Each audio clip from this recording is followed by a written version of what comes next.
بسم اللہ الرحمن الرحیم۔ میرا نام نور بادشاہ ہے، میں پی ٹی ایم بلوچستان کے صوبائی صدر ہوں۔ بلوچ یکجہتی کمیٹی کی جانب سے آج پریس کلب کوئٹہ میں گوادر پینسنگ کانفرنس کا انعقاد کیا گیا تھا، جس میں 3 سیشن ہوئے۔ ہم نے بھی اس میں شرکت کی۔ بنیادی مسئلہ یہ ہے کہ جیسے آج اس کانفرنس میں بلوچ یکجہتی کمیٹی کے مقررین نے اور ان کی لیڈرشپ نے موقف اختیار کیا کہ ابھی گوادر پہ ایک باڑ لگائی جا رہی ہے۔ اس باڑ کی سادہ سا مقصد یہ ہے کہ مطلب ایک گوادر جس میں اللہ تعالیٰ نے بلوچوں کے لیے معدنیات رکھے ہیں، یا وہاں پہ جو سمندر ہے جس پہ بنیادی حق بلوچوں کا ہے، بلوچوں کے بچوں کا ہے، لیکن کافی عرصے سے اس مختلف بہانوں سے گوادر کو ایک قسم قبضہ کرنے کی کوشش ہو رہی ہے مختلف ناموں سے۔ تو جیسے یہ سی پیک کے نام سے ایک منصوبہ ہے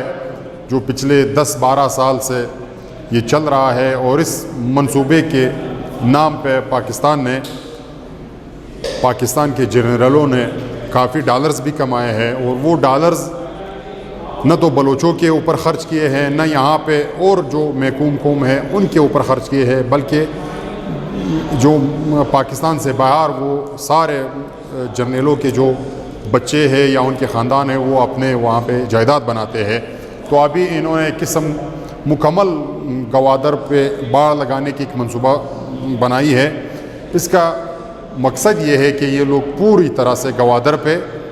قبضہ کرنا چاہتے ہیں، اور وہاں پہ گوادر کی جو مقامی آبادی ہے، جو لوگ وہاں پہ رہتے ہیں، ان کو نقل مکانی کرنے پہ مجبور کر رہے ہیں۔ تو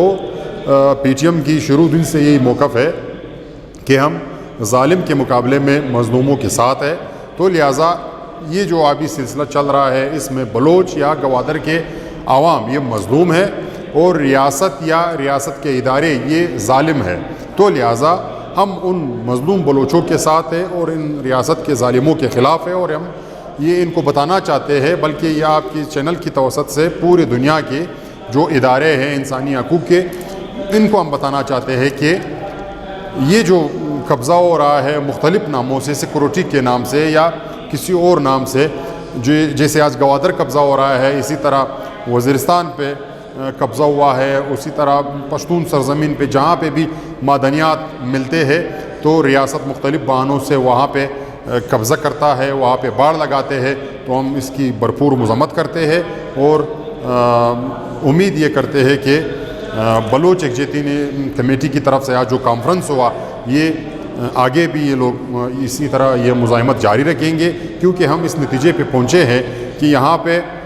جب تک ہم مزاحمت نہیں کریں گے، جب تک ہم اپنا آواز بلند نہیں کریں گے، تب تک ہماری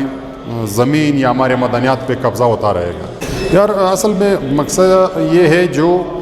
پارلیمنٹ کے نمائندے ہیں جو الیکشن سے عوام کے ووٹ سے سلیکٹ ہو کے جہاں پہ پارلیمنٹ میں پہنچتے ہیں، تو وہاں پہ ان کا کام تو یہ ہے آئینی طور پہ کہ وہ وہاں پہ قانون سازی کرے، وہ یا وہاں پہ آئین سازی کرے، قانون بنائے۔ لیکن یہاں پہ جب سے ضیاء الحق کا دور آیا اس ملک میں، ضیاء الحق نے مارشاء لاء لگایا، تو اس دوران انہوں نے جو پارلیمنٹ کے ہمارے نمائندے ہیں، جو ان کا اصل کام قانون بنانا ہوتا ہے، ان سے وہ کام چھین لیا، ان کو فنڈز دے دیے۔ تو لہٰذا ان سب کو فنڈز پہ لگا دیا، اور وہ جو قانون سازی کا کام تھا وہ ابھی خود ان جرنیلوں نے اپنے ہاتھ میں لیا ہے۔ تو اس پارلیمنٹ سے ہم توقع رکھ ہی نہیں سکتے ہیں، کیونکہ اس پارلیمنٹ کی بنیاد ایسی رکھی گئی ہے کہ یہاں پہ محکوم اور محکوم ہوتا جا رہا ہے، اور وہ جو بالاتر قوتیں ہیں وہ اور بھی بالاتر ہوتے جا رہے ہیں۔ تو لہٰذا ہم یہ سمجھتے ہیں کہ اس طرح جو گیم چل رہی ہے ہمارے خطے پہ، چاہے بلوچ کی سرزمین پہ ہو یا پشتونوں کی سرزمین پہ ہو، پشتونوں اور بلوچوں نے مل کر کے ایک دوسرے کو ہاتھ دینا ہوگا، اور عوام کی طاقت سے اپنے سرزمین پہ اپنا اختیار حاصل کرنا ہوگا۔ یہ پارلیمنٹ کی سسٹم ایسے بنائی ہے کہ یہاں پہ آپ جاؤ گے پارلیمنٹ میں اپنے کام کی نمائندگی کرنے کے لیے، لیکن وہاں پہ آپ کو جانے نہیں دیتا۔ آپ کو عوام ووٹ دے گی، لیکن یہ آپ کو بتائیں گے کہ نہیں، آپ نہیں جیتے ہو، اور ان کا جو اپنا بندہ ہے وہ پھر یہ لوگ پارلیمنٹ میں اس کو بھیجیں گے۔ تو لہٰذا 70 سال گزر گئے ہیں اس پارلیمانی نظام میں کبھی وہ جیت جاتا ہے کبھی وہ جیت جاتا ہے، لیکن ہماری حالات تو ٹھیک نہیں ہوئی، لہٰذا اس نتیجے پہ ہم پہنچے ہیں۔ پھر میں کہہ رہا ہوں کہ خود ہم نے نکلنا ہوگا، اس عوام نے خود نکلنا ہوگا اور اپنے وسائل کے لیے، اپنے سرزمین کے لیے، یہاں پہ امن کے لیے، دہشت گردی کے خلاف انہوں نے جدوجہد کرنی ہوگی اور اپنے وطن پہ امن قائم کرنا ہوگا اور اپنے وسائل پہ اپنا اختیار حاصل۔ اس کا جمہوری حل یہی ہوگا، وہ پارسی کا ایک کہاوت ہے، آپ نے سنا ہوگا کہ تنگ آمد بجنگ آمد۔ یہ جو عوام ہے ہمارے، چاہے وہ بلوچ عوام ہو یا پشتون عوام ہو، یہ تنگ آ چکے ہیں، یہ یہاں تک تنگ آ چکے ہیں کہ بالکل اس کے گھروں میں اب 2 وقت کی روٹی بھی نہیں ہے، تعلیم تو دور کی بات، صحت تو دور کی بات، یہاں پہ امن نہیں ہے، یہاں پہ بندے لاپتہ ہے، یہاں پہ روزگار نہیں ہے، یہاں پہ کوئی بھی سسٹم نہیں ہے جو ریاست کا فرض بنتا ہے کہ اپنے عوام کے لیے دے۔ اب کچھ جو بچا ہے، جو عوام خود اپنی مدد آپ کے تحت 2 وقت کی روٹی کماتا ہے، تو ریاست وہ ذریعہ بھی عوام پہ بند کر رہی ہے، تو لہٰذا اب ایک ہی راستہ بچا ہے، یہ عوام ابھی نکلنے والی ہے، یہ ابھی نکلے گی اور یہ ہر ظالم، ہر جابر حکمران کی گریبان میں ہاتھ ڈالے گی اور اس سے اپنا حق چھینے گی۔ تو لہٰذا کوئی اگر آواز اٹھائے یا نہیں اٹھائے، سوشل میڈیا کا دور ہے، عوام اب سمجھ چکی ہے، جن لوگوں نے عوام کو دھوکہ دینا تھا انہوں نے دے دیا، ابھی مزید پشتون اور بلوچ عوام کو کوئی اس دھوکے میں نہیں رکھ سکتا، لہٰذا ابھی وقت آ گیا ہے کہ یہ عوام خود ایک لشکر بن کے ابھرے گی، کیونکہ آپ خود اٹھا لے 6 سال پہلے پی ٹی ایم وجود میں آئی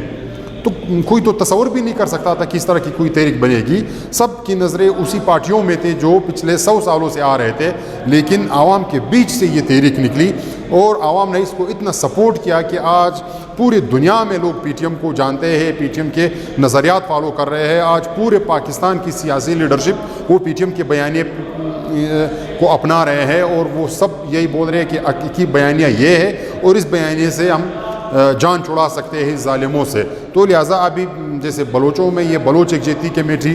یہ ابھری تو یہ ابھی ابھرنے والی ہے، ابھی سندھیوں میں بھی اس طرح ابھرے گی۔ آپ ایک ہفتہ پہلے دیکھ لیے کشمیر میں کشمیری لوگ نکلے ہوئے تھے، تو یہ سارے ان حکمرانوں کی غلط پالیسی ہے اور اس غلط پالیسیوں سے عوام تنگ آ چکا ہے، لہٰذا اب عوام کے پاس اور کوئی راستہ نہیں ہے، عوام نکلے گی روڈوں پہ، سڑکوں پہ، وہ اس سرکاری عمارتوں میں گھسے گی جہاں پہ کرپٹ لوگ بیٹھے ہوئے ہیں، ظالم لوگ بیٹھے ہوئے ہیں، ان کو گریبان سے پکڑ کر کے نکالیں گے جب تک عوام اپنے حقوق پہ اپنا اختیار حاصل نہیں۔ اصل میں اس ریاست کا منصوبہ ہے،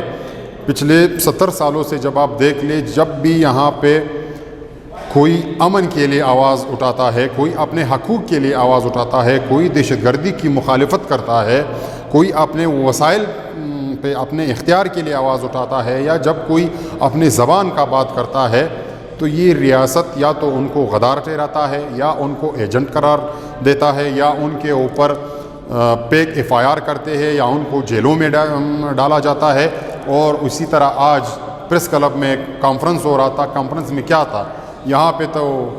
کوئی دہشت گردی نہیں ہو رہی تھی، یہاں پہ تو کچھ بھی نہیں ہو رہا تھا، یہاں پہ تو امن کی بات ہو رہی تھی، یہاں پہ تو اپنے وسائل کو بچانے کی بات ہو رہی تھی، یہاں پہ تو اپنی ایک فریاد سنا رہی تھی بلوچ قوم، ان کے نمائندے، کہ یہ ہمارے وسائل پہ جو ہے قبضہ ہو رہا ہے، تو ان کے لیے دروازے بند تھے۔ اور پھر ہم نے یہ بھی دیکھا کہ احسان اللہ احسان، جنہوں نے اے پی ایس کے اسکول میں